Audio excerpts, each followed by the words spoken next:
Megastar చిరంజీవిని కలవబోతున్న YS Sharmila. ఎందుకంటే Congress party AP పైన దృష్టి పెట్టడం జరిగింది. ఎందుకంటే రాహుల్ గాంధీ ప్రత్యేక శ్రద్ధతోటి ఏపీలో కాంగ్రెస్ పార్టీ పుంజుకునే అందుకు విశ్వ ప్రయత్నాలు చేయడం జరుగుతుంది. అంతేకాకుండా మెగాస్టార్ చిరంజీవి గతంలో కేంద్ర మంత్రిగా పనిచేశారు.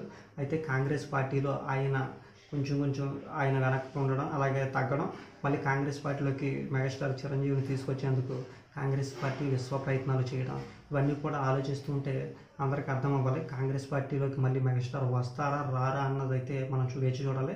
అంతేకాకుండా వైఎస్ షర్మిల అలాగే మెగాస్టార్ చిరంజీవి ఇద్దరు భేటీ ఒక ప్రాధాన్యత సంచరించుకునే అవకాశం ఉంది.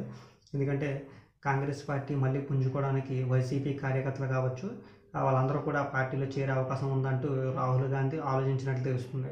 ఎందుకంటే ప్రతిపక్ష హోదా కూడా లేని వైసీపీలో ఉన్నా కూడా అక్కడ ఒక ప్రాధాన్యత ఉండదు. అలాగే ఆ పార్టీని మరింత డ్యామేజ్ చేసేందుకు కూటమి విశ్వ ప్రయత్నాలు చేస్తుంది. అయితే కాంగ్రెస్ పార్టీ పుంజుకునే అవకాశం ఉంది కాబట్టి షర్మిల గతంలో కష్టపడి పాదయాత్ర చేసినప్పటికీ కూడా ఆమె పైన కూడా వైసీపీ అధికారంలో వచ్చిన తర్వాత ఎలాంటి శ్రద్ధ చూపించకపోవడం, అవన్నీ కూడా దృష్టిలో పెట్టుకొని రాహుల్ గాంధీ భారీ ప్లాన్ వేసినట్టు తెలుస్తుంది.